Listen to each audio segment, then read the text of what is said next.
All we need is a place to be and a few good friends for some company. If you'd like to stay, you don't have to leave. We'll leave the lights on and the door unlocked. If you drop on by, you don't have to knock. We're happy to share whatever we've got. Hi, I'm Clay, and this is Yarn About You, a podcast where I get to chat with people I know and love, as well as people I'd just like to meet and hear their story. We acknowledge the traditional owners of the land in which this podcast was recorded, Awabakal country, and the elders past, present and emerging for their contribution and wealth of knowledge that they pass on from generation to generation. Today's guest is Andrew Mercado. Andrew's an Australian television historian, documentarian, educator, writer, author, presenter, producer, commentator, podcaster, emcee, trivia host and former cinema owner, who I've known for a number of years. We were actually introduced by our mutual friend, Adam Presland, who was the ringmaster at Stardust Circus for over 2 decades, but that's a whole other podcast. Stay tuned in the future for that one. Andrew is one of the most passionate supporters of television and the people who make it happen. He's been a fixture in the Australian television industry for over 30 years, featuring in regular segments on TV shows, radio, podcasts, blogs, newspapers and magazines. Andrew's also a genuinely lovely person, and I'm very happy to call him my friend. I hope you enjoy our yarn. Andrew Mercado, welcome to Yarn About You. Thank you, Clay. I'm so excited to be here. It's always great to catch up, but I always start at the beginning. Tell me about your parents. Well, my parents, it's interesting how they got together. So my mother grew up in Australia and she grew up in a pub. Because she grew up in a pub and was around men that drank a lot, she'd made this pact that she was never going to marry an Australian man who drank. And so she probably would have been a spinster for the rest of her life, except she also, when everyone went overseas to London, because that's what everybody did in Australia, she went to America because all the American soldiers had been around Brisbane during World War II.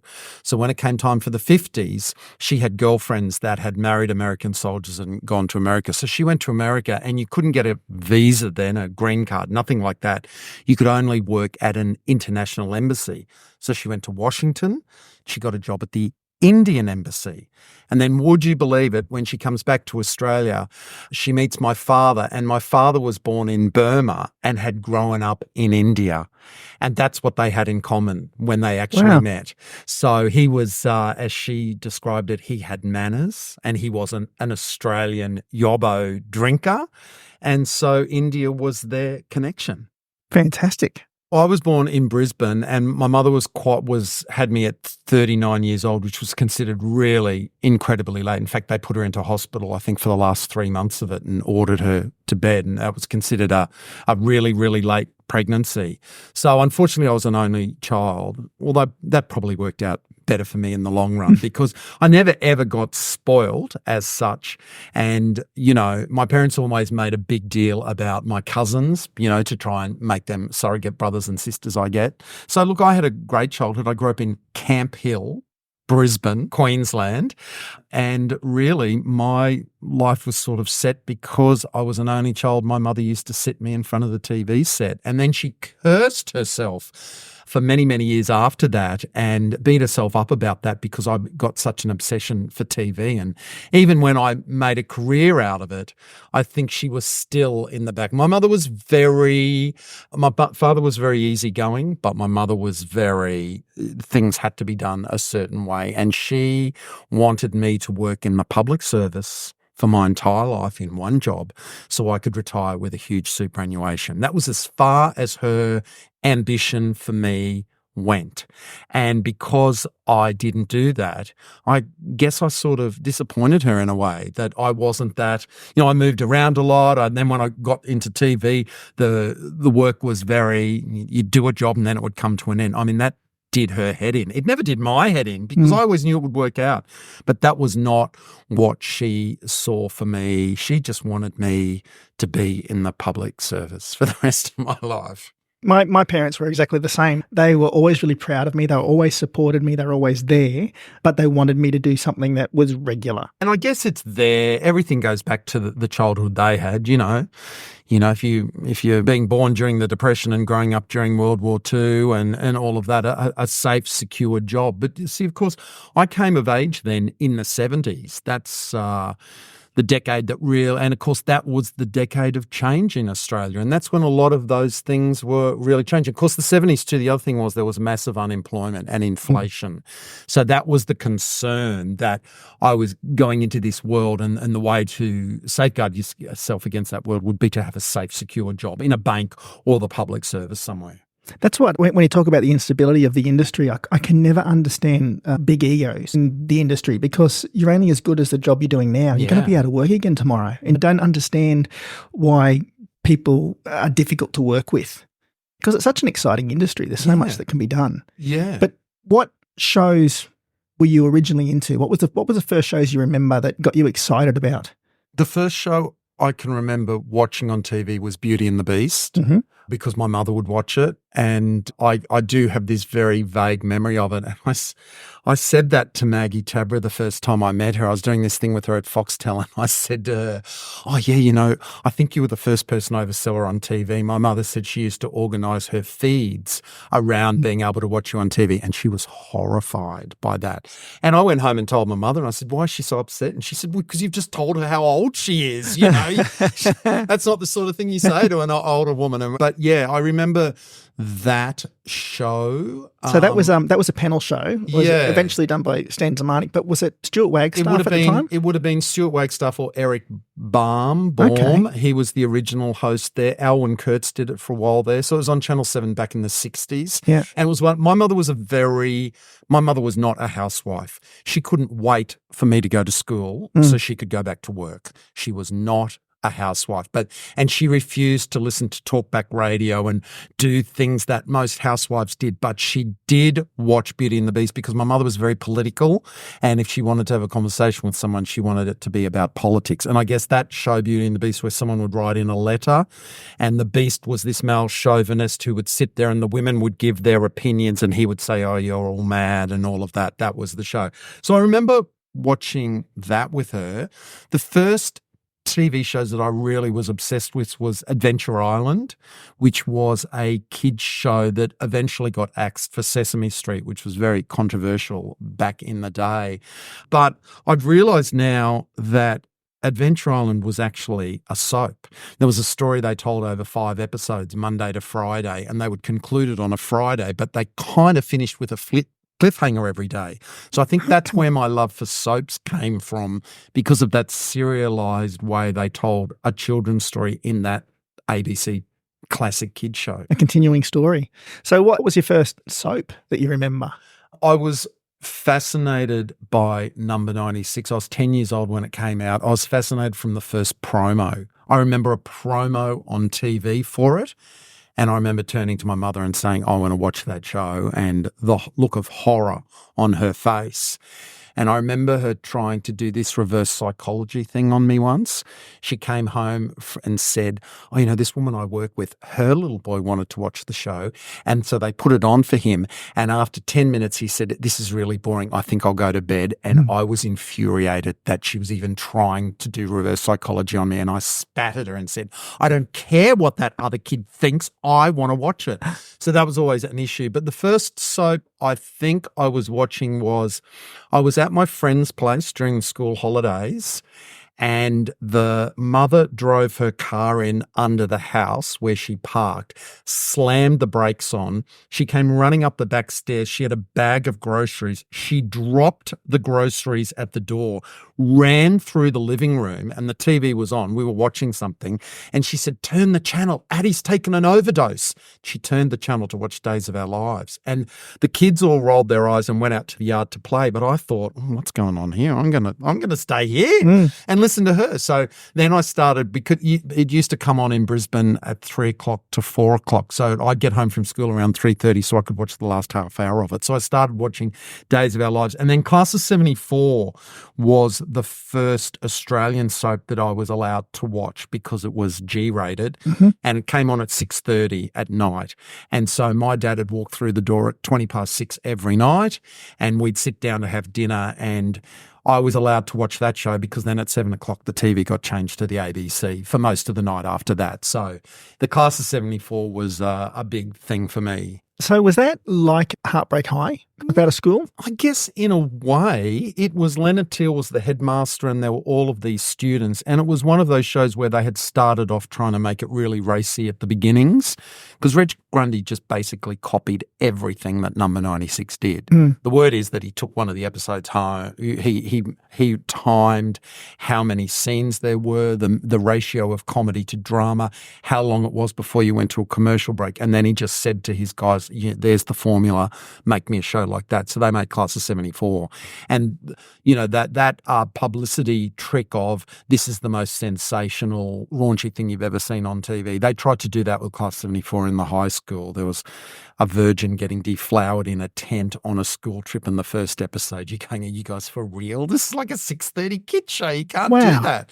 Yes, there were massive censorship issues around it, and the Broadcasting Control Board actually stepped in and said, you are not making this show. So they had to drastically rewrite it and turn it into more of a comedy, which is what they should have been doing in the first place. You're going to make a show at 6:30 at night. It should be for kids, not going after the sex shocks of, Number 96 in the box. Well, I was born in 73, so I missed Number 96. But I know the importance of it, and I know the massive impact that it had at the time. Yeah. And I didn't realise that it was so iconic until the last couple of years when I've had more involvement in the groups and all of that sort of stuff that's happening and the excitement about Number 96. But I didn't realise it had such an influence on the industry and other shows as well. Had a massive. I'm convinced that I think it's the most groundbreaking show in the history of TV anywhere in the world. I mean, you could go to the really obvious things. It's the first TV show in the world to have a full range of LGBT characters in it when homosexuality is illegal. But it's not just that. It's also the fact that they showed Australia a multicultural view of life, and Australia wasn't really a multicultural. That's how far ahead of the time it was. You're talking about a show where you had a Jewish Hungarian running the delicatessen and a South African dress designer and the whinging pom and all of that. And they really went out of their way to put as many nationalities as they could into that show. And if you look at everything else on TV in the 70s, it's all very white and heterosexual. And so Number 96 was doing all of these crazy things in terms of, look at this, there is this other thing that's going on. So, but also you have to look at it in terms of production. So they were doing 5 half hours a night, 5 episodes Monday to Friday, 8:30 at night. Nobody in the world was doing that in prime time except for Australia.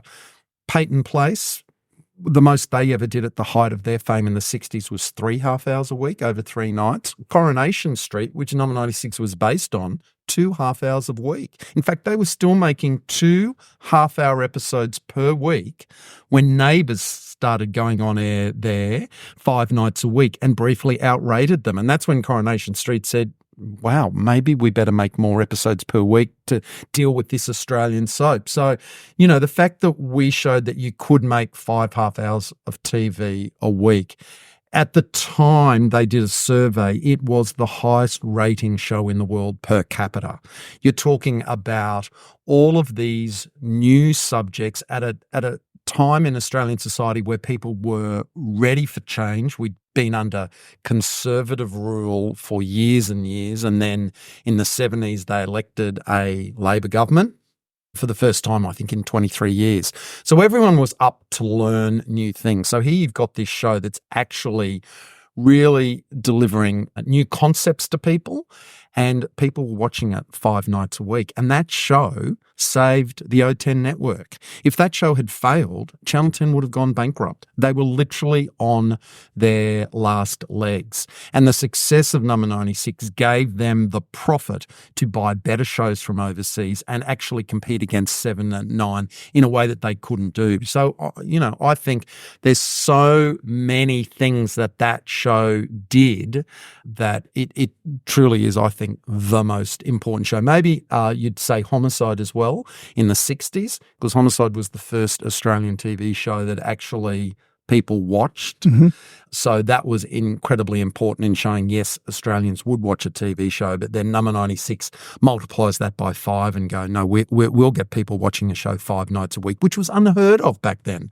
But it was a huge success. But when you talk about topics that they broached, we spoke earlier about Vera Collins. Yeah. And topic of husbands raping wives, transgender. We had Carlotta on the show. There was the first homosexual relationship with Joe Hasham. It was iconic. I understand it, but I'm yet to know anybody who said they were allowed to watch it. Everybody says that they weren't allowed to watch it, so I don't know how people saw it. The other amazing thing about that show was the female characters. Because Number 96 was written by gay men, David Sale and Johnny White, they were trying to recreate the great Hollywood heroines, the Joan Crawford movies and the Bette Davis movie, where you had a strong woman. So they built character. They wrote characters like that. So if you look at Number 96, you've got Vera Collins now. She has a succession of horrendous love affairs through the show, but that's not the point. The point of her character was she didn't actually need a man. She was a self-motivated, self-employed dress designer. Maggie Cameron was a businesswoman. And if you actually look at every couple in the show, the woman ruled the roost. Dorrie and Herb Evans. Herb was henpecked because Dorrie never stopped talking. Norma's bar. Norma ran the bar while Les Whitaker ran around in the back trying to think up of stupid inventions. In every single relationship, the woman was actually, even though the man thought he was the man of the house, if you actually study it in every relationship. So this is also that period where the 70s was showing you could be a different type of woman. And if you look at the other shows around that, the women are just so underwritten. Though if you look at the cop shows, it's all about the men. The men solve the police. There's no police women. The men are solving everything. Number 96 actually showed that you could actually write really interesting stuff for women as well. Yeah, and the shows where the wives were housewives. Yeah. They were at home, they had their aprons on, and that was all they were. You were a housewife. That was it. Most of them didn't even have jobs. So you grew up in Brisbane. Yep. What happened after school? After school, my mother made me apply for a job. She found the cutting in the newspaper and said, you need to apply for this. And so I went in. My school marks were pretty bad because there was this huge, the last 2 years of my life were awful because I was basically told the school said you had to study 3 hours a night. So that was the rule. So I would just sit in this room for 3 hours and stare out the window. We had a house that overlooked Brisbane. I could tell you where every building was. I just stared out the window for 2 years. And I was never a studier. I was never going to go to university. My marks weren't very good. So there was this massive, what are you going to do for the rest of my life? And then I go along to the first job interview and get it. Just like that. Because what had been going on that I don't think my parents ever gave themselves enough credit for was the one really, really smart thing that they did was, because I was an only child, they said you have to find some activity to do on the weekend outside of school. They'd tried the sports. I wasn't going to be a sports person. I had cricket, football, tennis. None of that was sticking. And in desperation, my mother was actually at a polling booth handing out how to vote cards, and there was only one other person she would speak to on that booth because everybody else was from the parties that she didn't like. And she said to him, I don't know what I'm going to do. He needs to do something the weekend. And he said, why don't you send him to the Brisbane Youth Theatre? It's a theatre group. They do plays. My daughter will take him and introduce him to everybody. And that was the making of me. Me going to that group is actually what taught me how to project my voice. I was never going to be much of an actor, but it gave me confidence. And I actually had a group of friends outside of school, and I had girls as friends, and I was going to an all-boys school. So I should have been actually bullied and bashed at school because it was pretty obvious that I was gay, and I think most people knew that. But that never, ever happened. I don't have a single story to tell you about anything awful that happened to me because I threw these amazing parties that had girls. My parents were always like, you can have a party whenever you want. There's the garage. Out, go for it. Very encouraging. So I could throw a party, invite all these girls, and the kids I went to school with, even the ones that really didn't want to hang around me much in the schoolyard, would still come to my parties. So that gave me, I think, a bit of confidence to get through life. And so that's what helped me at that first job interview I went for. I had that confidence. I remember making the interviewer laugh. And I remember walking out of there thinking, I think I'm going to get this job. And I did. So I was working for the Queensland Tourist and Travel Corporation. So I was sent to Rockhampton for training, and then Melbourne, and then I came back to Brisbane. Then my father died, which was awful. I'd literally just left home and he died. So then I was sent back to Brisbane to look after my mother, who really kind of fell to pieces. And I stayed there for 5 years, and then I continued to Newcastle. Then I went to Melbourne, and then I got an posting overseas to be the manager for Canada. And I went over and lived in Toronto, Canada for 5 years, travelling back and forth across Canada, selling Queensland in the wake of Crocodile Dundee and Paul Hogan doing his put a shrimp on the barbie. Everyone in America and Canada wanted to go to Australia. Wow. But it was a big concept. They didn't quite know how to do it. So, Queensland, along with a lot of the other states, started opening up offices in North America to take advantage of Australia suddenly becoming the most desirable holiday destination for North America. So I was over there for 5 years. And so when was that? That was from 1988 to 1993. And I loved it there, and I loved Canada, and I loved Canadians, and I could have stayed there for the rest of my life. They closed the Queensland office down and brought me back to Australia, and I was still like, I think I'd like to be in Canada. But when I came back to Brisbane, I thought, hang on, maybe I should listen to the universe. If I'm being brought back to Australia, there's probably a reason for it. And I thought, I think I will stay in Australia, but I thought I'm not going to work in travel anymore. I'd done that, and I'd gone as far as I could. And they wanted me to work at head office, and it was like, I don't want to work at head office. So that's when I quit and said, I'm going to work in TV. I had wanted to work in TV from a little kid, but I couldn't put into words what I wanted to do. Because I couldn't say I wanted to be a cameraman or an audio guy or whatever, then it was pushed to the side. When I quit my tourism job, though, I was able to say, I'll be a location manager, because I knew Queensland. I particularly knew Southeast Queensland from that thing. So I basically, my first job was location manager on Paradise Beach, which was my dream job. And on a soap. On a soap. I was finally working on a soap. And then I was there for about 6 months, and the show got the axe. But the producer said to me, hang around, we're going to get another one up, and I'll get you to do publicity on that. It was funny because I had literally gone around every department at Paradise Beach. I'd been to the editor's suites. I'd been everywhere trying to figure out what I wanted to do next, because I knew I couldn't be a location manager for the rest of my life, because you had to be the first person on set in the morning. Sometimes that was a 3:30 a.m. start. And I was like, well, I'm not doing this I've got to find it. And then I went to the publicity department, and there were these two girls in there, and one of them had her feet up on the desk reading TV Week, and there was a TV going, and I was like, I think I'll be a publicist. So then I did hang around, just did odd jobs and stuff. And then I got a job as publicist on Pacific Drive, which was the next Village Roadshow show they did. And then I started doing publicity for all the shows they were doing at Movie World, like The New Adventures of Flipper with Jessica Alba, et cetera, et cetera. And then all of those shows that I was working on none of them were becoming hits.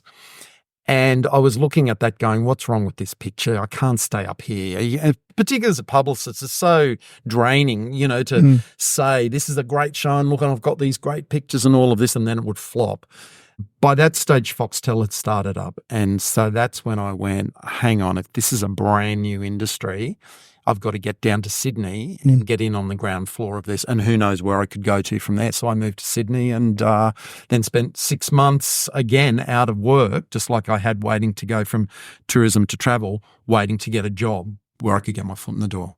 So why don't you think, when you look at Paradise Beach and Pacific Drive, what didn't work? Because it had great production value, it had great people in it. Yeah. What was it? What makes a show? Well, for a start, there's two answers to that. The first is that they were making the network that was asking for the show ultimately didn't want that type of show. So Channel 9 asked for Paradise Beach, screened it at 5:30 p.m. and as a lead into the news. The first episodes were terrible, so then they were playing catch-up after that. It was actually going up in the ratings, and that show was working, and that show should still be on air today. We were able to film on the Gold Coast anywhere we wanted, no charge. I had a key to every lock on the Gold Coast, City Council lock. So I could open up a gate and we could go into a headland and park all the trucks and all that. Like, I could shut down Cavill Avenue. Hey, we want to, they would shut down the centre of Surfers Paradise for us. And as the show, we were doing those last episodes, people were starting to arrive. It had been pre-sold all around the world, and it was going off in the Nordic countries. It was going off in Norway and Sweden and all that. And they were starting to come to the Gold Coast going, we've come to look for Paradise Beach. 9 axed the show because it was delivering them the wrong audience for the news, because there were too many kids watching Paradise Beach. And it's like, well, why the fuck did you commission the show? Yeah. Who did you think was going to watch the show? Then they asked for Pacific Drive to screen in a late night time slot. So we made a show for a late night time slot. Then they started repeating it during the day, where it got better ratings during the day. And they said, oh, now we want a daytime soap. And all that sexy stuff that's in it, you're going to have to get rid of all of that. So I'd been watching all of that going, well, what's wrong with this picture is the networks aren't, the fact is that if Paradise Beach had been on Channel 10, for example, they would have loved it. It'd still be on air to this day. The other thing that was going on was, some years later, I met a guy who told me that he was one of the investors in Village Roadshow TV. And I said, I've been wanting to talk to you for ages. And he had a room in his house. He had an office and he had this whiteboard. And I said, tell me how the money worked. How did you make the shows with this money? So he got up and he was doing all of these, diagrams and all of this. And he was doing that and he went on and on and on and on and on. And then he finally said, so did you get any of that? And I said, no, you lost me about 15 minutes ago. But I said, I think the basics of what you're saying to me is that you're moving a bunch of money around and pre-selling a show. And at the end of the day, it doesn't matter whether the show's good or bad, you're still going to make money. And he said, yes, all pleased with himself. And I said, and don't you understand that's why none of those shows were any good? If you're making shows where nobody cares whether or not the show's going to be good or bad. And he said, oh, well, but if the show's rubbish, we'll just make another one. And I was like, no, why would you do that? If you make one show and set it up and spend all the money on the sets and establish it, don't you realize that when that show goes into the second and third year, you don't have those startup costs? You could run that show for 20 years if you get it right at the beginning. He said, no, we just make another show. I walked out of there and remember thinking, wow, that's why none of those shows work. And that's basically what I think is wrong with TV today. It's about a whole bunch of money guys who want to make money, and nobody gives a shit about whether the product's good or bad. Whereas once upon a time, believe it or not, people actually did care. Kerry Packer was famous for it. Kerry Packer would be sitting at home. He'd ring up and go, what's this crappy movie? Change it over. I want to watch it. Okay. He was a scary person to work for, but he loved TV and he had his finger in everything and he wanted Channel 9 to make the best shows possible. And I think those sorts of people don't work in free-to-air TV anymore, and it's probably why their industry's dying. It's funny because I look at my boys, one's 19 and one's 23. They don't watch television at all. No. Everything they do is on streaming. That's right. They watch YouTube. They've got a completely different audience. Yeah. And I think about, I'm looking at our beautiful Abigail behind you in a picture on the wall, and I think about, the 70s when Number 96 was massive. Yeah. There was such a small pool Yeah. for people to see that there was. if there was a show on television, it was likely that more people saw it back then. Yeah. Where now it's so hard to get an audience to see a show. And if they do, they see it quickly and move on to the next one. Or even to get a national conversation about something. Mm. Because nobody watches the same thing together anymore. That's why if there's an Olympics or a Matildas, everyone's talking about it the next day. Back in the day, they were having that conversation about number 96. Because that was the thing you just said before, that none of the kids were allowed to watch it. But you know what? There was always some kid at school who was. And he could tell you what was going on in that show. And I remember when the infamous Black Mass sequence of number 96, where Abigail's character was going to be sacrificed to the devil during a Black Mass. And I was in the car with my mother. I can even remember where we were driving. And I said to her, you know, this kid at school said they were going to sacrifice Abigail because she's a virgin. What's a virgin? And my mother turned and said, that's exactly why I don't want you watching that show. And it's like they were fighting a losing battle because we were all going to find out about that stuff eventually. Yeah, but when you talk about the attitude of that guy you were talking to about making it, whether it's good or bad, that's kind of the attitude now that young people have watching shows. Is that, oh, that's terrible, I'll watch the next one, watch the next one, watch the next one. Whereas back then you only had 4 channels. No, it's amazing. So you're in Sydney. Yeah. You're out of work for 6 months. Yeah. What's next? I found out that there was a job going in the Sydney Star Observer, the gay free newspaper that went out every week, that the TV guy who wrote about TV was leaving. So I was straight down there. I could write this column for you.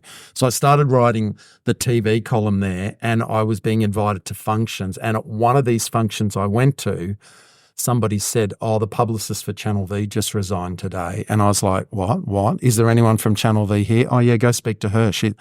There you go. It's all about being in the right place at the right time. So I became the publicist for Channel V, and I was still writing that TV column. And so we were doing this late night show. You couldn't get anybody to come down to Piermont at 10:30 at night.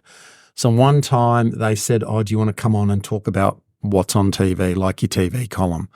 And I said, sure. So I went on air, and then I started doing that on a regular basis. And then one day my boss came to me and said, right, we're going to get another publicist and you're going to go on air full time.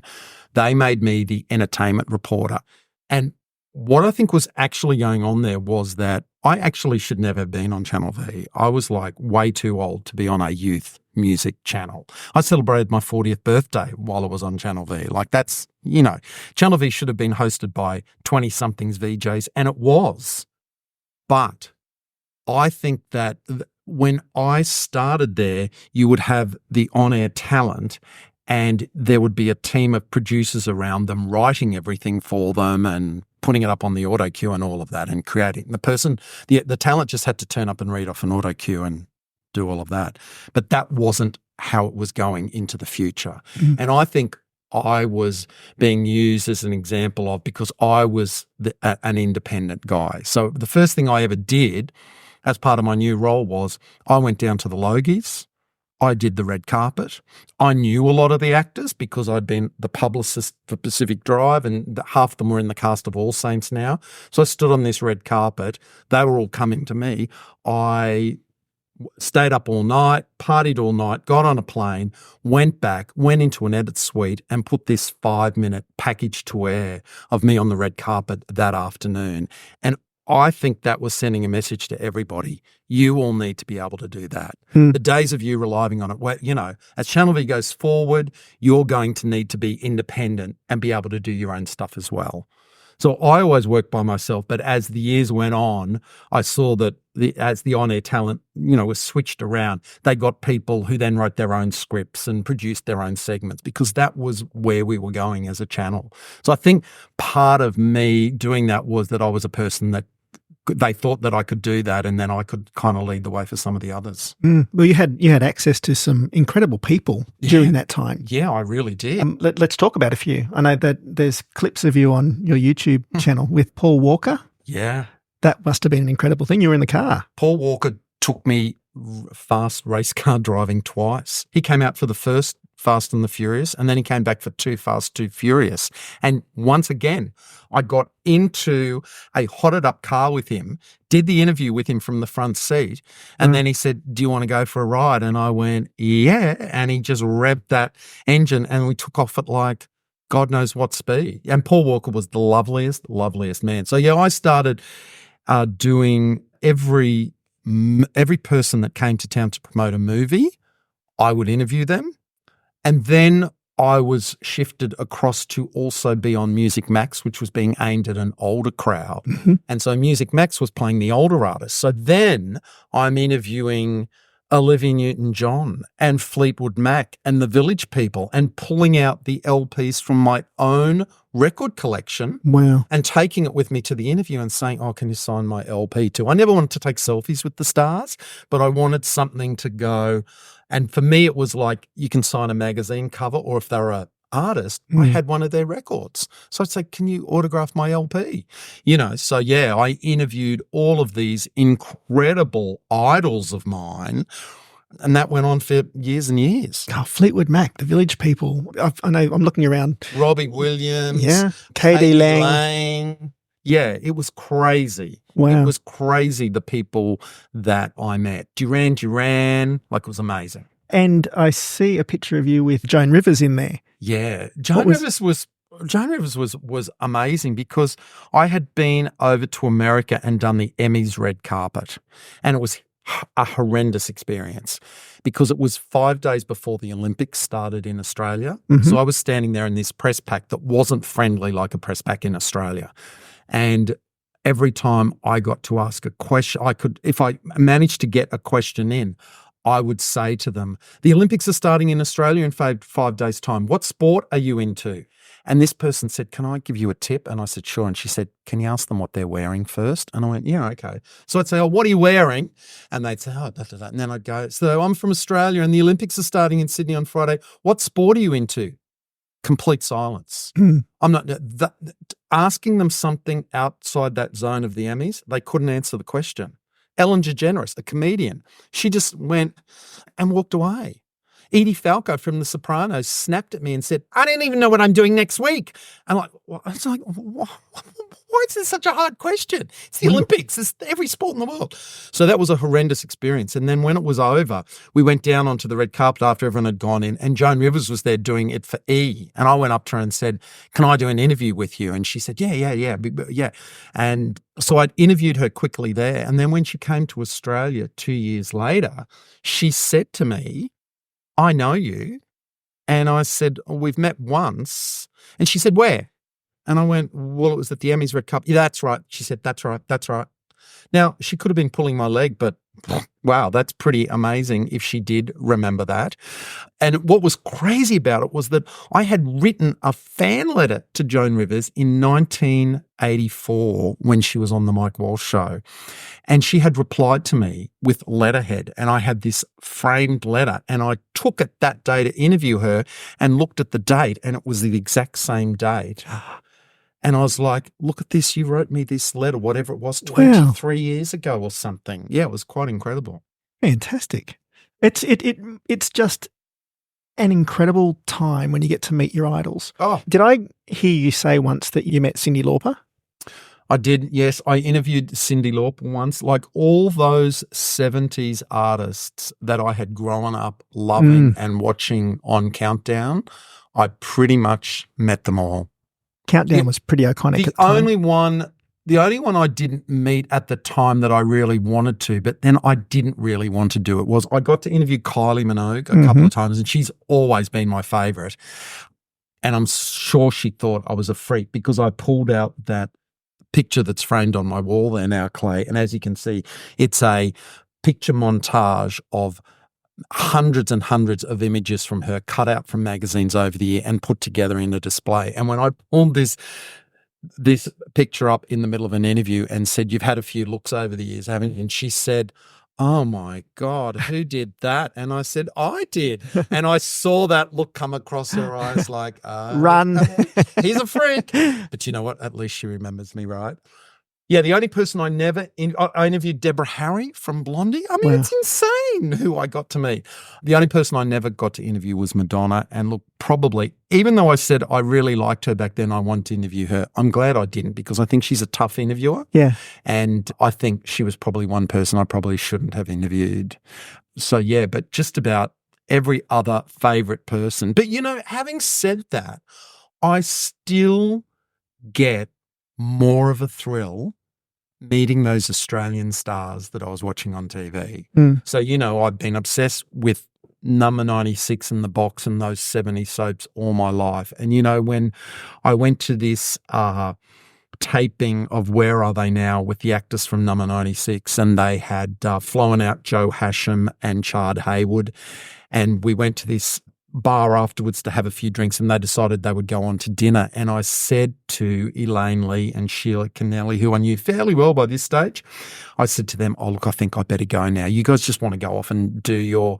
And Sheila said, no, you're part of our family now. Now, that is the most mind-blowing thing to me, to think that the TV show that I was most obsessed with as a child, as an adult, I know those actors now, and that they would say to me, you're part of our family. Like, that is probably the most exciting thing that anyone has ever said to me in terms of what work I've done. Well, it's incredible that you had no idea where you wanted to be in the industry, but you just knew you wanted to be in here. I just wanted to work in TV. It was as simple as that. So what shows did you work on when you were in Sydney? I know when Max came up, Yeah. Channel V, when Foxtel first came out, I've joined Foxtel the day it came out. Yeah, right. So I followed all of the shows, and I remember how big the channels were at the time. Yeah. They were massive. Now there's just so many out there. They don't seem to have the pool that they used to have. Yeah. See, when Foxtel first started, and we were the last Western country in the world to get cable TV, and it did take a while for it to take off here in Australia, but Channel V was the first 24-hour music channel. MTV had been going 12 years in America by this stage, and here we were in Australia finally getting our version of it. And I always used to say to the people I worked with, there are kids who will be watching us 24 hours a day, and they're going to remember everything you say about music. So don't get it wrong. Because I remembered this day that one of them had said System of a Down's going to be the greatest rock and roll, the greatest heavy metal band in the world. And I pulled that person to the side and said, did you know that in 1981, Molly Meldrum said that the Human League were going to be bigger than the Beatles? I said, because he said that on Countdown. And I remember listening to that and going, really? Bigger than the Beatles? And I said, he turned out to be wrong. He got overexcited in the moment, and I've never forgotten it. And I'm telling you right now, there are kids out there hanging on every single word we say. So don't make broad predictions like that, because you'll end up with egg on your face in the future. And yeah, so there weren't a lot of people watching it, but if you're a kid, there were other kids probably coming over and watching that. And we certainly did have this thing. I used to do this thing where I used to put my email address, super@channelv.com.au. I used to put it on the screen on every segment I did. So I had hundreds of kids writing to me, and I would reply to every single one of them. And some of them would write again and again, oh, I just went and saw this great movie, blah, blah, blah. You were right, it's really good and all that. But yeah, I thought that was really important. The other thing about that was that I was on air as an openly gay person. Now, I had been writing a gay TV column to this stage, and there was nobody on TV who was saying from day one, hey, I'm gay. And I had from day one. The first segment I'd ever done was the fact that we weren't playing the coming out episode of Ellen, and I had started this boycott against Channel 7 to embarrass them into screening it. And so I was on that channel, a channel that was beaming into kids' homes, and I was this person that they knew that I was gay. And then with that, I started bringing in drag queens to do stuff. And so there was all this gay content that we were putting kids to. And so, yeah, we were kind of giving them, in a way, a diversity. And I was trying to be that person that I had grown up watching Number 96. Joe Hasham playing Don Finlayson on Number 96, who was such a nice guy and, was something really inspirational. I was very, very aware when I was on that channel that I had to be somebody that people could look up to, because I had the fortunate privilege of having that myself. And I think you can't be what you don't see. And so I've always believed that TV should be a diverse place, that we should have all sexualities, all multicultural. And now we've got people with disability on the screen like Dylan Alcott. I think that's a great thing. I think every kid should be able to see someone on TV and go, wow, maybe I could grow up and do that one day. That's what it's about. So yeah, that is probably the thing that I'm the proudest of, that I was at a channel that was ahead of its time a little bit and was prepared to show kids that we weren't just going to be an all white, all straight group. The one thing I will say that we didn't do, though, was when I look back on it now, sometimes I look back at it and cringe, we were very sexist. And even the girls were sexist. We would make jokes about Christina Aguilera. She did that film clip where she was really slutty in it. And now if you were having a conversation about that, you'd go, oh, now hang on, that's her artistic freedom to do that. Let's not slut shame her.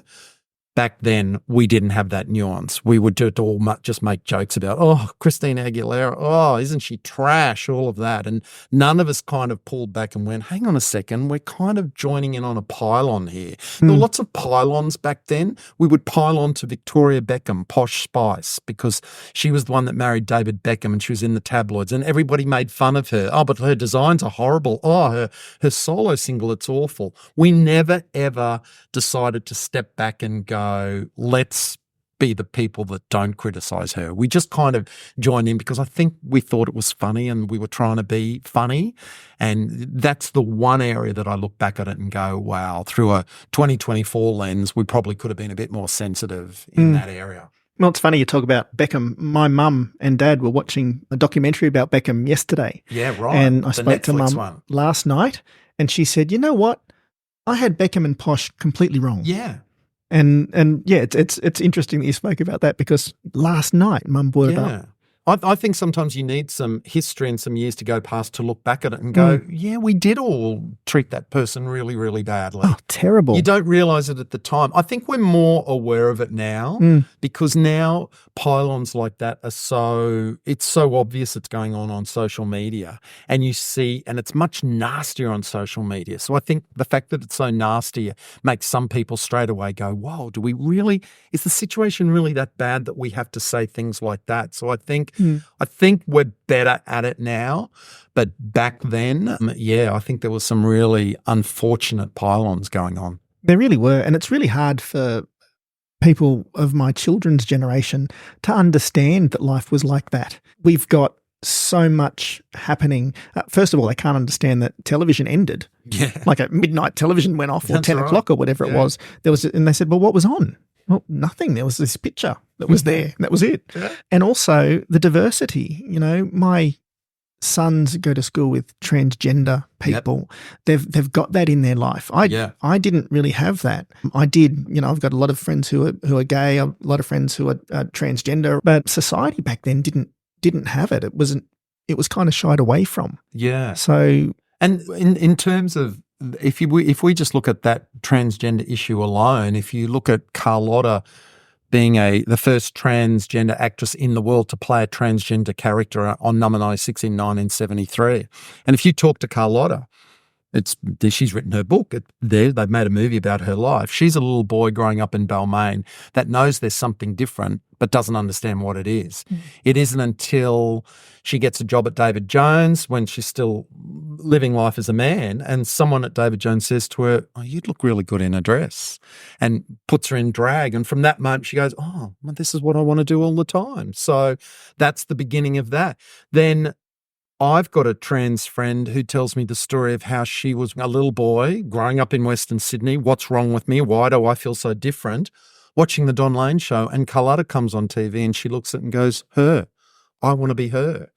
What we're at now, there's all these trans panic, which I think is based on people thinking that somehow, we're out there recruiting and turning kids trans, which is so ridiculous. The only thing that's different now is that because we're more open about it now, parents and kids are able to recognise it from a much earlier age. They're not like my friends who were sitting there for the first, 10 years of their life going, I don't understand what's wrong with me. And so I don't think there's more trans people today than there ever were. I think those trans people have always been there. They just led very secret lives, and some of them never did anything about it. But now we live in a world where a child, if their first word is, if you've got a little girl baby and the first words out of its mouth when it's learning to speak is, I am boy, I think now you've got parents who go, oh, wow, okay. Once upon a time, that would have been completely, the parent probably would have smacked the kid and said, no, you're not. You're a girl, and forced it on them. Whereas now you've got people who are much more open and aware who go, oh, and that's going on for years and years and years as a little child growing up. The parent eventually goes, we need to go talk to some doctors about this. This is not a phase. This is something that they've been talking about from the moment they could speak. So I think we're a lot more aware of it, but the panic around that, and it really disgusts me because, I thought we were getting to a moment in history where, thank God, we're at this moment now where it's not a secret and kids like that. And now you've got this whole ridiculous movement held up by J.K. Rowling, who are just out there being so hideous and cruel to kids. And at the end of the day, I always bring it back to kids.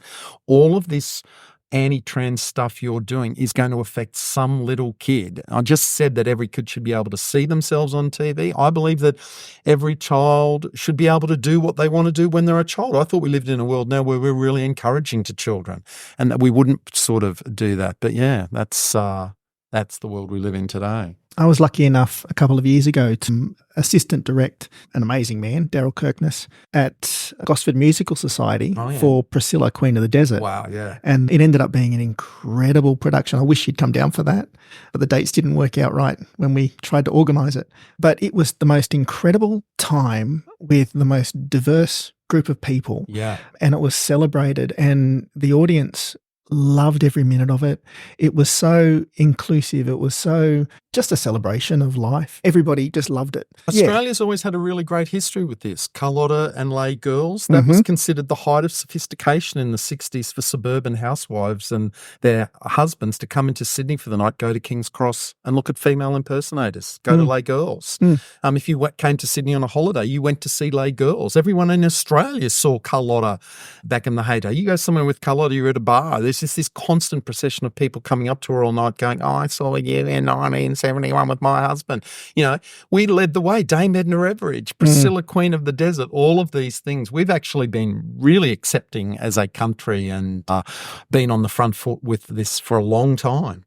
I was lucky enough to come up here to Newcastle actually a couple of years ago and saw Dame Edna. Yep. When she was on here, and I got to meet Barry afterwards. Yeah. And I'm so proud that I did. I got to interview Barry Humphries too for the when we were bringing out, Umbrella brought out Barry McKenzie Holds His Own on, Les Patterson Saves the World, which was his big flop movie. So that was a very, how do you have a conversation about someone talk about one of their biggest disasters of their life? But of course, Barry responds with humour. And I guess, to me, it's like if you look at the history of Barry Humphries, destroying sacred cows and all that, Barry Humphries never, ever apologised for anything his entire life. I do wish, though, that he had step back from those anti-trans comments that he made. He was an old man when he said it, and he's from another era, and I kind of understand why he said it, but he had such a huge intelligence. It still kind of disappoints me to this day that he couldn't see that as a man who had spent how many years in a frock playing Dame Edna, that he could then turn around and say something as cruel as what he said and not see how that would upset people so much. Do you think he meant it as a cruel? I think, no, well, this is yes, that's very interesting because I think that Barry Humphries liked to say shocking things. He'd spent his entire career doing this. And he never, ever apologized for anything he said. And so maybe he really believed that, or maybe he was just saying it because Germaine Greer was a friend of his and he wanted to back her up, or maybe he was doing it because he thought it was funny and that was a way that he could prod the bear because he was a provocateur. This is the thing about him. I just think it's really sad that he couldn't see, as someone who said that, it really upset Carlotta. Yeah. You know, she took that as a personal insult and she was a friend of his. You know, it's like, wow, dude, how could you say something like that when your entire career, your entire worldwide fame hinges on the fact that you've been dressing up as Dame Edna Everage all these years? Disappointing. Yeah, absolutely. So your book, Super Aussie Soaps. Yeah. How did that come about? It was amazing. So when I got to work at Channel V, I used to walk up and down the corridors at Foxtel, you know, ingratiating myself with every single channel there. And eventually I would say to them, why aren't you screening more Australian shows? Like, what about some Aussie classics? Finally, TV1 took the bait and said, all right, we'll do the best of number 96. You pick, 24 episodes. We'll do it over a 3-week period. So I then hosted that. So Tony Moore from Pluto Press was watching that and he got in contact with me and said, do you know about any other soaps? And I was like, yeah. He's like, do you want to write a book? So that's how it happened. They asked me to write the book. And so I wrote that book and it came out in 2004. And yeah, and then that led to me doing a whole bunch of DVDs through Umbrella, bringing the shows out on DVD. And that work continues to this day. I still work for Umbrella Entertainment. And now, along with the beautiful 4K high definition box collector's editions that we're bringing out, they're also getting into streaming through Broly. And so now I'm talking to them about, you should get this show, you should screen this show on Broly and all of that. So yeah, I started calling when I left Channel V and Music Max when the book came out. I decided then that I was working at Music Max and I was going more and more into music, and I never felt authentic doing music 100% of the time. My specialty was TV and movies. So I walked away from Max and decided that because I couldn't see anybody extolling the virtues of Australian TV. You had Molly Meldrum and Glenn A. Baker, who are our Aussie music specialists, and we had Bill Collins and David Stratton as our movie experts. Where was the person talking about TV? I decided to be that person. So I just invented this term TV historian, and I've basically been working at that ever since. I actually spoke to somebody today about you, and they said, what does he do? And I said, he's a TV historian. Yeah. And see, I was doing that because I really believed that I always had this thing that TV was considered the lesser, that film was, but film is so much better. And it's like, you look at an Australian film, particularly an art house film, that might be fantastic and it might win a whole bunch of actor awards, but this many people see it.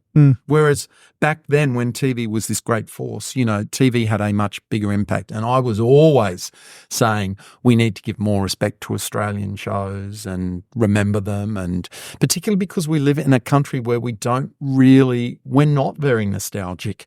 We don't repeat our old TV shows. We kind of move on. And so I was always like, no, we need to remember these great things that we did, where we were sometimes the first in the world to do it. Let's never forget that. And the amazing people who helped make it happen. Yeah. We really do have some legends out there. Yeah. I was lucky enough to work with people like Willie Fennell. Oh, yeah. In the time. It's just incredible the stories that these people have. And that's kind of where my podcast came into be. Yeah. Because I know everybody's got a story to tell. Yeah. And I'm looking forward to catching up with some of my friends from the past and to get it out there. Yeah. Tell me about your podcast. Well, I do a podcast called TV Gold, where James Manning, who was the editor of Media Week, he and I talk about new shows on TV this week. We have a particular predilection for British drama. We love our British dramas, American dramas, all of that. I've also got a YouTube channel where I'm trying to interview some of these older actors. Like I did Gaynor Martin, who was in Skyways, and Cheryl Rickson from The Box, and did like you're doing now, a 1 hour chat about their career. And it's just like, why has nobody ever done it with these people before, you know? These people were huge stars back in the day. So I do really want to keep doing that like you're doing, go around and get these stories put down. There was a while there I was doing a lot of audio commentaries for the National Film and Sound Archive, and I would do that. And now with YouTube, and after COVID, when everyone started doing TV via Zoom, it's like, oh, no, we can just do that on YouTube. Just someone can just sit at home and open up their computer and do that. So, yeah, I really think it's really important to keep a lot of our history. I don't know who's going to care about it in the future, but hopefully somebody will. But, yeah, you know, times are getting on, and we've got to get these stories before they all fall off the perch. Oh, absolutely, and there's so many that are. When I look back over the shows that I did, they were in the 80s and 90s. There's so many people on those shows who are no longer with us, and I wish that I'd spoken to them more or written down more. Yeah, there's a lot of stories out there to tell. But how much television do you watch a week? I watch a lot. I mean, there's TV I watch for work where I try and watch at least 2 episodes of everything before I say what I think about it. And then there's TV that I put on in the background and I do other things and I'm only half watching it. And then there's stuff. I mean, I just, you know, watch as much TV as I can. But yeah, there's so many channels now and so many shows. And I do get to this point where I feel like everything I've seen before. Feels like everyone's just remaking, you know, and someone goes, oh, this is great. And I think, oh, I think I've seen it all before. You know, I'm getting really tired of some of the genres and I am becoming quite jaded and cynical. And part of me thinks, oh, it would just be easier just to sit here and pull out a DVD of some old TV show and watch that, you know. If something happened tomorrow and the internet broke down, and I'd be fine. I've got 1,000 DVDs over there. I'd be quite happy if they never made another new TV show tomorrow. That's great. I'd rewatch Knots Landing. I'd spend that time watching some of the great shows. And I do think I do watch so much TV. Not a lot of it stays in your memory. Recently, I had some friends staying with me while their house was being renovated. And so I said, so I made a real effort every night to find something that we could all watch together. And we were going through some stuff and it was like, they'd never watched this show. And so I said, I'd love to watch it again. This is a great show. Let's watch it again. So we watched it all through and I'd probably watched it maybe 3 or 4 years beforehand, maybe 5 years if you go back to the first series, if one came out a year. And I was really shocked at how I couldn't remember major plot points, but I could remember something really innocuous and not important. Like, oh, they're talking under that bridge. Oh, I remember this scene. Yeah, I remember this. Why do I remember that? But I don't remember that major character falling out the window to her death. Like, the second time I saw it, I was like, oh. It's like, well, how do I not remember that that's how she died? So it's really funny how your brain operates. And I do think that if you love a show, you do need to watch it all through a second time for it to really stick in, you would with a movie. You see a movie you love, you watch it again. There's some movies, some people watch, you at Christmas Day, I'm sure you sit there and watch It's a Wonderful Life and all of that. And everyone has those films they go to. And I think it's the same. I think you need to see them a couple of times for it to really register with you. And because I'm watching so much TV all the time, it kind of goes in one and out the other. Well, thank you for doing that, by the way, first of all, because I never miss an episode of TV Gold. And we have found so many great shows from what you say. Thank you. That we never would have seen had we not listened to TV Gold. Nobody really curates today. This is the thing. You've got all of these streamers and you go on there and you can search forever and ever and not find anything you want to watch. Yeah. And you've got all these different ones. And like it just about did my head in during the Olympics because if the Olympics are on, I'm looking for certain events. I'm looking for gymnastics and synchronized swimming and all of the camp sports that I want to see. And I couldn't find them. And so, I'm sitting here on free-to-air TV going, what's on Channel 9? Oh, no, that's golf. I don't want to watch golf. Oh, now I have to punch in 9Gem. What's happening on 9Gem? Couldn't just change the channel because they're like on the Foxtel grid. They're miles away from each other. And then it's like, well, what's happening on Stan? So then you'd go to Stan and they'd have all this but you couldn't, once upon a time you could just sit there with a TV thing and just go up, down, up and down, however many channels there were. Or you could open up TV Week and you'd have a 2-page spread with everything that was on. And you'd circled in advance what you wanted to watch and you'd planned the night out. Yeah. You can't do that now because there's all these different operators and all these different apps that you've got to go in and out of, which I guess is why Foxtel are trying to sell this Hubble product, which I haven't used yet, but my understanding is that it makes that a lot different, that you don't have to exit one app to go to another show. You can kind of do it within the app because that is kind of what's needed now. But I'm kind of finding now is when I get frustrated because I can't find anything to watch for my personal time, I'll go onto YouTube and start poking around rabbit holes there because there's so much stuff that people are uploading on YouTube. And sometimes you'd think, you go, I remember this great thing, and you look for it and it's not there. And 2 years later you look for it and it is there. And I go, wow, someone uploaded that. Thank you. YouTube's incredible, and it's so easy for people to make content now. Yeah. But also it's sad because it's harder to see it. Yeah. Because there's so much out there. There's so much out there. And it is a shame that we don't have – I always thought this cord got cut when Countdown finished because Countdown wasn't just a show about Australian music.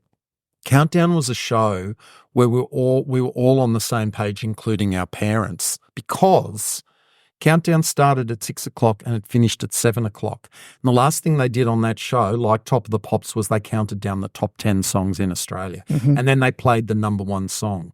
So that was playing while your parents was sitting there waiting to watch the ABC News. So my parents were across music.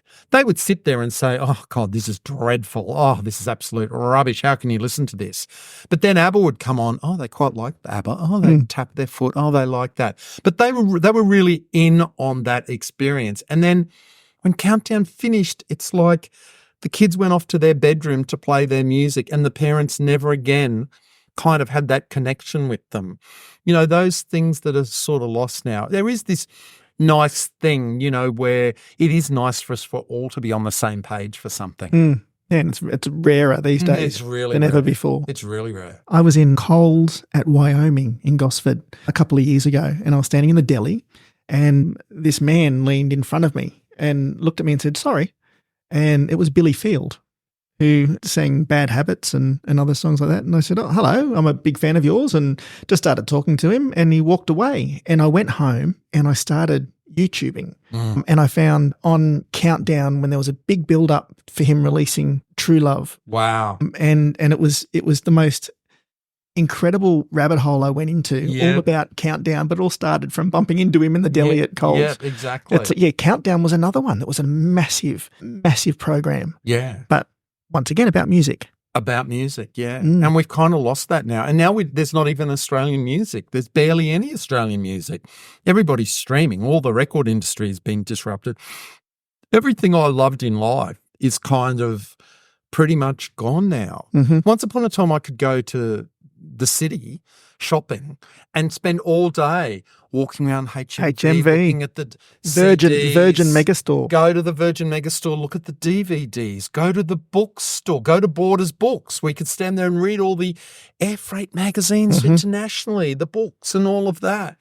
It's all gone now. In 1991, 92, I was in Europe and I went to Paris, and there was a 6-level Virgin Megastore there. And, the HMV stores, that were just massive. They were massive. You thought they were never, ever going to go. They were going to be there forever. And now when you look at the way life is with streaming, I've got so many DVDs, and like you, I've got so many CDs and movies and, incredible shows on DVD. But You got to hardly keep them, watch though. them. You got to keep them though, because you can't rely. People think, oh, everything's streaming now. No, it's not. No, it's not. There's only 5% maybe. I don't know what the number is. Maybe it's higher than that. But yeah, there's always some title that you want to watch that it can't be seen anywhere. Sometimes those films sort of fall out of copyright and then they pop up on YouTube, and I've been watching a lot of old films on YouTube recently. I watched one and now it's suggesting others. It's like, oh yeah, I do want to watch that again. I saw that back in the day. So, but yeah, at any given point, there's something you want to watch where you can't find it. You know what I got into a few years ago, which I loved? All of the Alfred Hitchcock Presents and Alfred Hitchcock Hours TV show. and Twilight Zone series. Yeah.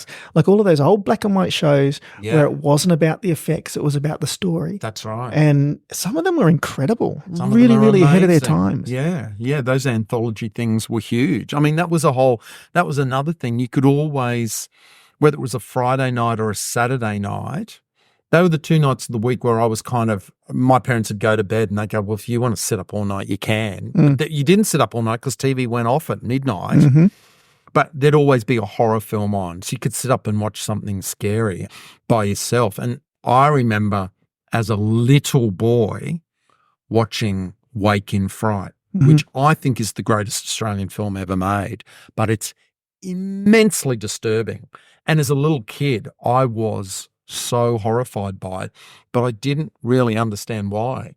And then they re-released it in cinemas 25 years later or whatever it was, and I rocked up to see it again and was completely horrified by it because as an adult, I then understood what was going on. It's like, oh, is that what it was? I knew there was something bad, but oh my God, I didn't realize that. So yeah, I can remember sometimes watching things like that, and there was nobody you could talk to about it. You can go to school and say, did anyone watch that fucking thing on TV the other night? You couldn't tell your parents. You particularly couldn't say to your mum and dad, I saw something on TV last night that I was really disturbed by. Do you think you can help me? Because they would say, well, go to bed early and don't watch it. So you just had to kind of bottle it up. But yeah, I loved those days where horror films, if you sat up late at night, you could see something like Alfred Hitchcock, or there was an Australian anthology show called The Evil Touch, where it was a different story every week, and Anthony Quayle would come on in this sort of smoke and give this kind of introduction, and then it would go into the story, and they were flying out American actors like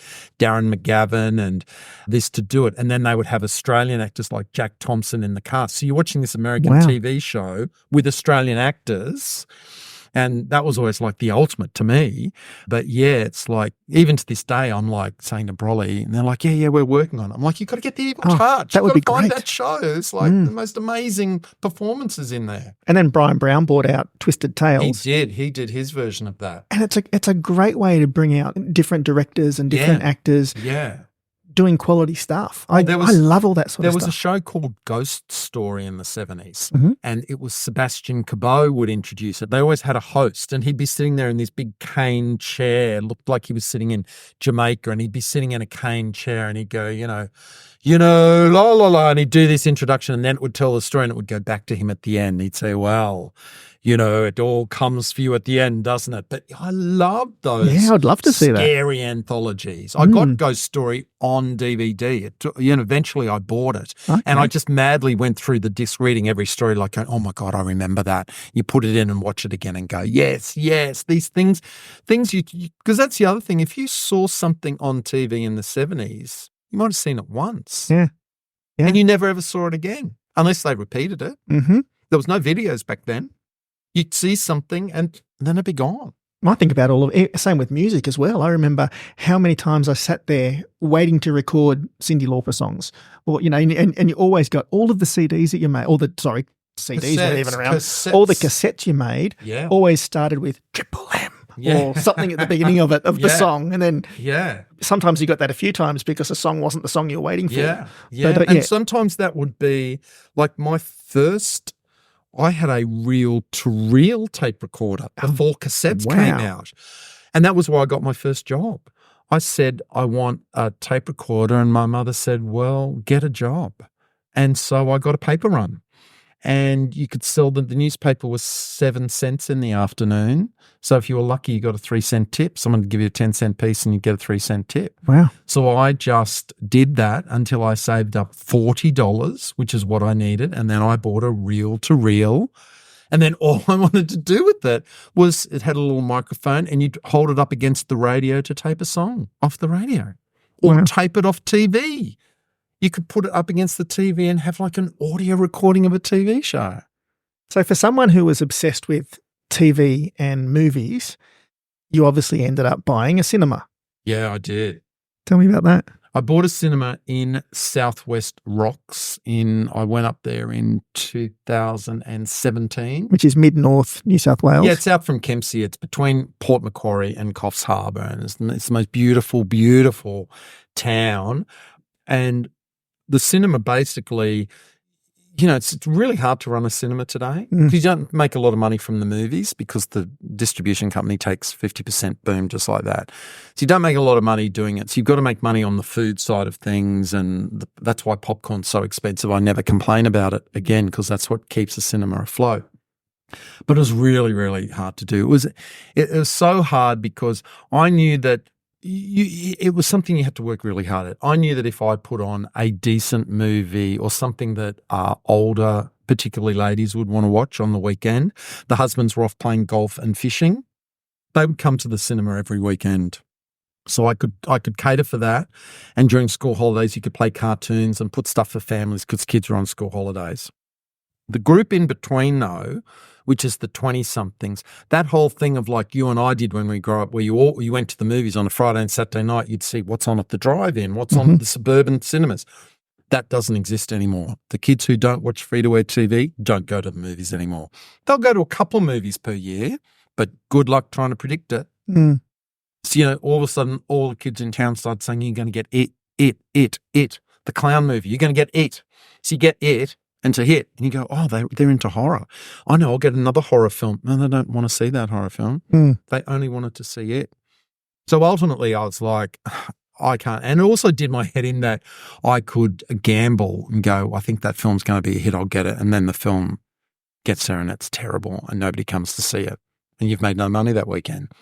And I was like, how can I, the movie expert, not know what's going to be? There's no way of guessing what the public are going to do. It's a gamble. It's like betting on a horse on the Melbourne Cup. So in the end, I sold the cinema. I decided to get out, and it was the best thing I did because I sold it just before the bushfires and COVID. So I got out and I moved away, and otherwise I'd be still up there trying to make it work, trying to sell it on to another person to this day. And it's really hard to run cinema today because now the movies are really bad. The writers' strike, whatever, COVID, once upon a time, I could go to the movies every weekend, and now I look at what's on and just go, oh, actually there's nothing to see. It breaks my heart because it's such an incredible thing to do, to go out to the cinema. Yeah. And a few years ago, I got into it again, probably around the time that you had your cinema. And so I started going to see shows. And sometimes I was the only person in the... No. And how does that happen? I'm in Gosford and the cinemas are huge. Yeah. And there's nobody in there playing it for me. Yeah, I know. That's heartbreaking for anybody, for small really businesses. Hard. It's really hard. And for people that are kind of making movies. But, I look at our life now, and Amanda and I probably go to the movies once a year. And every time we go, we say we have to go again. We'll do it again. And we end up getting stuck at home on streaming or... Mind you, though, the fact that a film can play in cinemas and be available to rent on your screen at home 4 weeks later, that doesn't help. Yeah. That window that they used to have, it used to be 6 months minimum. And so if the new Mad Max film came out and you go, I really want to see it, but then you think, oh, I'm going to have to, I don't think I can wait 6 months to see it. Whereas now you go, oh, I really want to see it. And then it's in cinemas 1 week and then suddenly you see it on TV and go, oh, I could watch it at home now. That's got an enormous effect, I think, on saying to people, the cinema's not something you have to do. Yeah, well, just wait long enough, it'll come to you at home. They're not given a chance. They're not given a chance. They should. They should. And I actually think that the film companies do that on purpose. You just sit there and do the maths. Even do the maths on a big film like The Avengers. Yeah, it's the number one film in cinemas, blah, blah, blah. Do the math on how much money they make from cinemas and how much money they could make if they're charging everybody at home in their house, whatever it is, to watch it. They know they can make more money streaming, cut out the cinemas, cut out the middleman, make you as the consumer pay them direct for the product. It almost feels to me like the studios are doing it deliberately. And to me, I don't think cinema will ever really die because I don't think you can get away from that communal experience of everyone being in a room. And it also envelops you, the giant screen, the sound. You don't pick up your phone and look at what's on. You're actually there in the moment. Whereas at home, no matter how good the film is, if someone texts you a message, you can just hit pause and go, I'm just going to do this now. Sorry, spell broken. Yeah, but yeah, it feels to me like the movie companies are very much they just want to give it to us direct and make us pay them direct. So what do you think is the best episode of TV that you've ever seen? Well, I will always say that Number 96 is my favourite show, and I will always say that Knots Landing is my second favourite show. And Knots Landing, which was a spin-off of Dallas, an 80s primetime soap, it's streaming for the first time in America right now, and they're running it on a 24-hour channel. So they're burning through 365 episodes, I think, over 2 weeks. And to sit here on Twitter and see people commenting about each episode and putting up little scenes from it in real time, it's like, oh, I can't believe this is happening. So if you wait long enough, everything comes there. They are the 2 shows that if you said I'm on a desert island, can take 2 shows with you, I'd go, great, I'll take those 2 shows. I could watch those shows from beginning to end and just go over and start them all over again. I find it a lot hard to say what's my favourite movie. I don't have one movie that stands out, but if you look at that poster on the wall there, it's the Poseidon Adventure. Yes. Because the Poseidon Adventure is the first film I remember when I really had my mind blown. It was the first time I'd gone to the cinema on my own without an adult, but with a school friend. Wow. And it wasn't that. It was the fact that we went to see this incredible film that maybe was filmed in 70 millimeter on a giant screen, and the ship turned over. Yeah, it was terrifying. And the special effects. And I just remember thinking, wow, I've never seen anything as spectacular as that in my life. So I say the Poseidon Adventure is my favourite film because even though I don't think technically it's the greatest, there's probably better films, it's the first film that I remember being really blown away from. And that's the thing that really made me love cinema, I think. Anything that makes you feel something, whether it's good, bad, scary, I think that takes you somewhere else is awesome. Poseidon Adventure, yes, that did that for me as well. That horrible feeling of being, upside down in the boat, stuck in that bubble. And do you know why you identified with that? It's because they had a 12-year-old actor, Eric Shea, in it. They had a little boy in it. That's the brilliance of Irwin Allen. If you look at all of his disaster films, Lost in Space, Land of the Giants, there's a kid there because the kid is the way that you as a kid in the audience relate to it. So you can almost see yourself in that because here's all these adults trying to get off the ship, but there's this 12-year-old boy who sometimes is smarter than all of them put together. So as a little kid, you can identify with that and go, oh, yeah, right. And it's funny how, they knew that and they did that deliberately. That's why that little boy was in the film, because little boys like us who saw the film then we could identify with it. Oh, wow. It's such a wonderful medium. I love getting lost in other worlds and other things, and I think it's really exciting that you found where you want to be. Oh, totally, yeah. And I love it because I know there's always going to be fans and there's always going to be people who love it, but I really love that I've been able to preserve some things, get some stuff preserved, and get these histories down and remind people how important they am. Like I've got a new book coming out soon, Outrageous, the Queer History of Australian TV, where I talk about the fact that all through the 70s, we were doing these incredible things with queer representation on the screen. And so I'm really proud that I'm able to record that and lock that in so that it's there forever. Well, you've already done the documentary. I've done it. Tell me about how that came about. Well, when I wrote the book, I always wanted to, as I started writing the book, I realised that it would have always worked better as a TV series, that you need to actually see it to understand how groundbreaking it is. So the book came first, but then the television... I wrote the book, but I didn't do anything about getting it published. Yep. I just used the book as the blueprint. And we tried for years and years to get someone to make it into a TV series, and nobody would. So we went crowdfunding. We got some funding from some government bodies. Thank you very much. And like Screen Australia, we got some funding and we did some crowdfunding and we had one really generous donor. And so we had $35,000. So we just made a half-hour pilot and I put into that pilot what I thought were the most important things so that if no more of it ever got made, at least we'd put that part on film. So we did that, then shopped that pilot around. Nobody still made it. So now when the book comes out, I'll use that pilot documentary to promote the book, maybe do some screenings, launch the book, and then I'll put it on some streaming service so it's there to be watched forever as we go through. So yeah, I think, you say to a young person, like I remember because Shane Jenick, who plays Courtney Act, is in the doco.